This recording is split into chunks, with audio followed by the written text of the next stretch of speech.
I've just had a Manchester United fan message us already on 81089. Manchester United fan here. Bruno needs to go. If you remember last week on the show, Pards, we had a caller saying that they should have snapped off the Saudi Arabians' arms for Bruno Fernandez. We did over 1 million views on that reel. That was how talkative it was. This Man United fan said he harms us more than anything, gives the ball away too much and moans too much. Dalot at fault for the goal. Mainu needs to start instead of Bruno. Take the 100 million for him. Get a good goalkeeper and a centre midfield. When Martinez is fit, move short to the left wing back position. 03717 223344. So Bruno needs to go. Bruno needs to go. Today, I want to have a conversation with Manchester United fans. If you're a Manchester United fan and you're on this video, remember to subscribe, also comment on this video. Let's talk about it. Do you also think that Bruno Fernandez is the problem for Manchester United? Do you think he mourns too much? Do you think he complains too much? Do you think he gives too much of the ball away? So I'm going to be playing this conversation today on TalkSport between, this host and a Manchester United caller who suggested that Manchester United should have cashed in or could still very much cash in on Bruno Fernandes. Of course, we all know that, the match between Manchester United, and Fulham, which was away, Manchester United went away. Bruno Fernandes lost the penalty. And of course, Fulham was able to hold Manchester United to a deadlock. A 1-1 draw. So what exactly do you think was the problem? Do you think it's a system problem? Do you think Amorim, the way he set up his system, using Ahmad as a wide back, and as a wing back, and of course using 2 4s, that is Bruno Fernandes, and also using Bruno Fernandes as probably a 4, and also using Mount, using Casemiro. Do you think these things were the problem? More importantly, he had Sesko on the bench. So before I dive in, into discussing today, let me keep on playing the video so that we can hear from the fan that called. Dave has already got involved. He's a Man United fan and he's having his say on the final word. Good evening, Dave. Hey boys, it was me who said Bruno last week. Dave, how are you, mate? You've gone viral. You've gone viral, Dave. I've gone back. Well, brilliant. Well, I've not changed my opinion. Get him gone. Get him out of that club, because all he does is whinge and moan, and yet we bring in these great players like Cunha and Mbumo, and we ruin him. We absolutely ruin him. I don't know what's going on at the club. I really don't. But he's got to go. I'm sick and tired of hearing about Bruno Fernandez. He's done this. He's done that. I'm just despair with him. I don't rate. You see, this is one thing about football.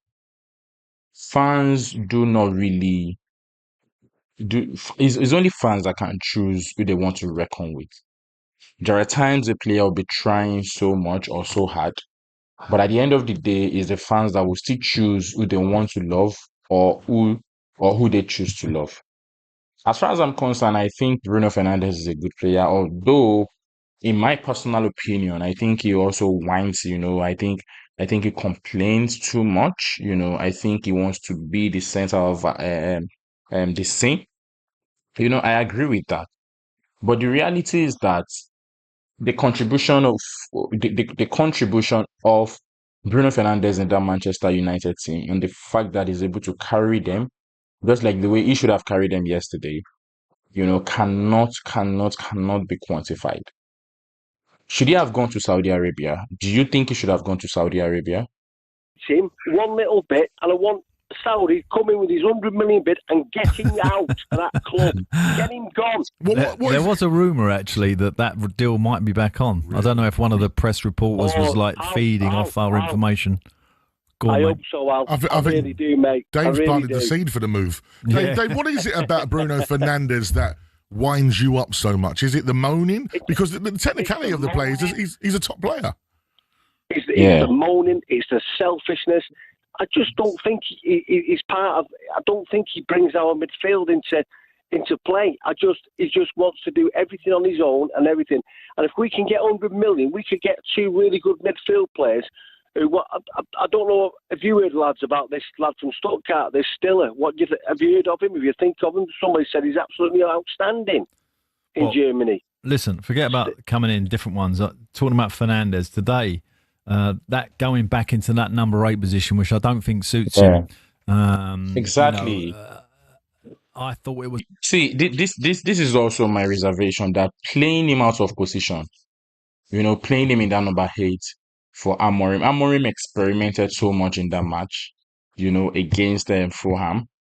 If you remember very well in the match against Arsenal, of course, I said that they would want to. In fact, Manchester United are always playing when it's Arsenal because, of course, it's Arsenal. It is Arsenal. They want to show the kind of big club they are. But when they play every other club, in a match that is not either a derby or a match that is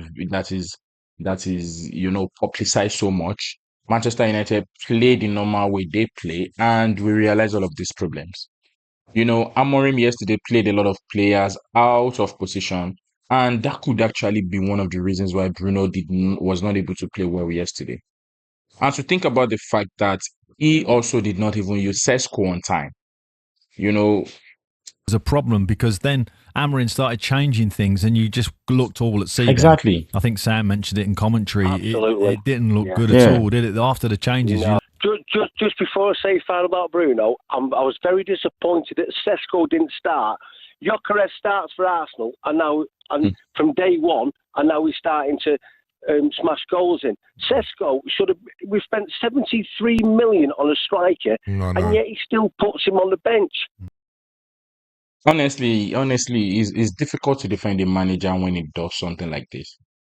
How can you leave a player for 73 million quid, on the bench, and you have to bring him in maybe 10 minutes to the end of the match or something like that?